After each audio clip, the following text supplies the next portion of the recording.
Hello friends, today we are going to study the fifth unit of our syllabus, Transport Layer and Security Protocols for Ad hoc Wireless Networks. Till now we have concentrated onto the physical layer properties, MAC layer protocols, network layer protocols that are used for or that are designed for ad hoc wireless networks. So today we are going to concentrate onto the two issues. One, what are the different transport layer issues in case of ad hoc wireless networks? And also, we are going to focus on what are the security issues and protocols designed to deal with these issues for ad hoc wireless networks.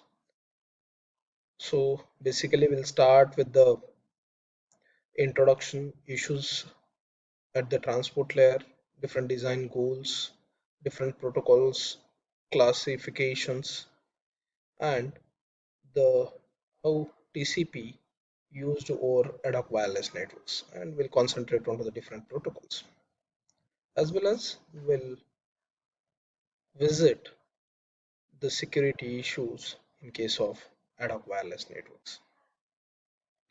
So today in this particular session that we are going to concentrate on the need of different transport layer protocols for ad hoc wireless networks, different issues and design goals of transport protocol at ad hoc wireless networks. So what is the major objective of transport layer protocol in case of networks? We have already know that transport layer is designed for end-to-end connection. We are already aware when we have studied about the OSI protocol stack or when we have studied about the TCP/IP protocol stack, we said the transport layer provides the end-to-end connection and it will deals with the end-to-end delivery of data packets. In other terms, we have also called the transport layer is the first host-to-host protocol which resides at the host level at the source and at the destination directly. It has to deal with the flow control. We know flow control is the situation where the transmitter is sending the data at the very fast rate and receiver is not able to cope up with that. So at the source level and at the destination level, flow control will be managed by the transport layer. Then another task that transport layer has to deal with, that is nothing but the congestion control. Whenever the induced traffic is much higher than the carrying capacity of the network, that situation that we call it as congestion control. And this congestion control task that we have divided or we have assigned rather to the transport layer. So end-to-end connection, end-to-end delivery of the data packets, flow control and congestion control, these are the major objectives of any transport layer protocol. We have studied there are two transport layer protocols. Primarily we have studied that is nothing but a UDP, that is a user datagram protocol, and another one is a TCP, that is a transmission control protocol. We have called UDP, it is unreliable and connectionless protocol, and TCP is reliable connection oriented transport layer protocol. TCP is a byte stream based and UDP is a datagram based. So these are the protocols that we have already studied. Out of this, 90% of the traffic, internet traffic, is dealt by the TCP protocol. So TCP has been majorly designed for the wired networks. So, and one another important point here, that the traditional internet is basically relies on TCP. Most of the services are using the TCP, and as I said, 90% of the traffic is using the TCP. So that whatever the traditional wired transport layer protocols are there are not suitable in case of ad hoc network situations. Ad hoc networks is bit different than the traditional wired networks. Already we have discussed how ad hoc wireless network is different than the wired networks or infrastructure based networks. So what are the issues that we have to deal with when we are designing any transport layer protocol for ad hoc wireless networks? There are different issues that has to be dealt by the designer of transport layer protocols for ad hoc wireless networks. One of the point that he has to deal with, that is nothing but the induced traffic. We are aware in case of ad hoc wireless networks that we are using common communication medium for all kind of traffic, and in this sense, whenever one node is generating a traffic, that will be affected by the neighboring traffic. Whenever any node will send the data or it is using the communication channel, there are two links. One that is a downwards link and another one is a upward link.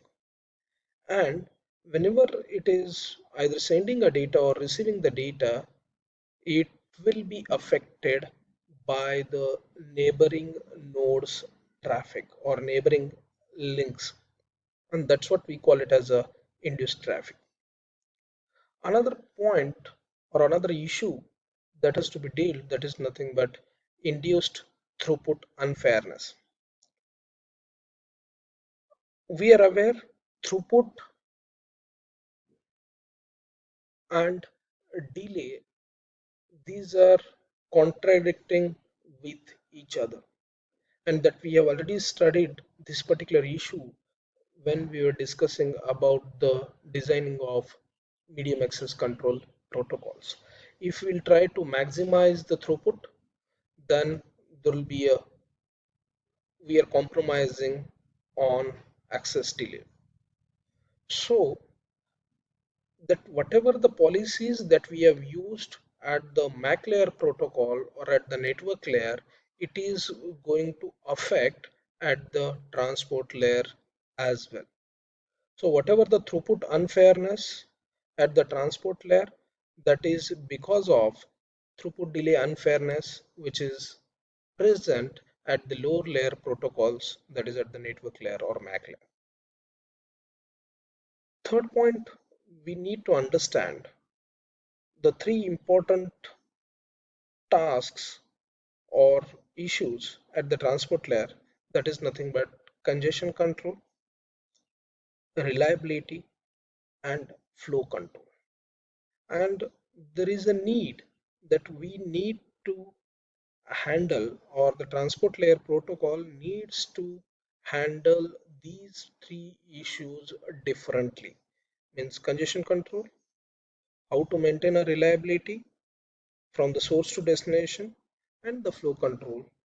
If the transport layer protocol will deal these issues separately, then the performance of the transport layer protocol will be definitely improved. Also, the transport layer protocol has to work with the limited power constraints as well as it has to work with the bandwidth constraints as well. This is applicable to all the protocols at the different layers. Another important issue that is a misinterpretation of congestion. We have already studied the different transport layer protocols that how it deals with the congestion. Traditional sorry Traditionally, whenever traditional TCP protocol, whenever there is a timeout occurs or whenever the acknowledgements has not been received by the receiver for three consecutive times, then the sender will assume that there is a congestion. But there are several reasons in case of ad hoc wireless networks that may be a link failure, that may be due to network partitioning, or that may be due to the link characteristics. There may be a different situations where the packet losses may occur. But these packet losses are not due to the congestion, rather than that is because of network errors. But the traditional TCP assumes whenever there is a consecutive packet losses, it will treat it as a congestion and it will initiate the congestion control process. So the traditional TCP is not at all suitable in case of ad hoc wireless networks. Then next point, completely decoupled transport layer. That was possible in case of wired networks where the transport layer is completely decoupled from other layers, either it is a lower layers or upper layer, but it is very difficult in case of ad hoc wireless networks. Last point that needs to be understood, that is nothing but a dynamic topology. As we are aware, in ad hoc wireless networks, it might be possible the scenario is dynamic. The network topology is constantly changing, and when this network topology is constantly changing, it is also going to affect the overall performance of the transport layer. So while designing any transport layer protocol, all these points needs to be considered in depth. So what are the different design goals for the transport layer? As we are already aware that okay, protocol should maximize the throughput per connection. Throughput, it is number of successful transmissions per unit time, so that we want to maximize it. This TCP protocol or transport layer protocol, it should provide the fairness or throughput fairness across the contending flows. That is one another requirement, or that is another design goal. Another one, it has to minimize the connection setup time, and also it has to minimize the maintenance overheads. Then the transport layer protocol for the ad hoc wireless network, it has to have the mechanism for the congestion control as well as for the flow control. It should provide both reliable and unreliable connections, because there will be a different applications that may require the different quality of service. Another important thing, that it has to deal with the dynamics of ad hoc wireless networks. Just now we have said that ad hoc wireless networks scenarios are changing over the time. And another important issue, that whatever the resources are there, resources has to be efficient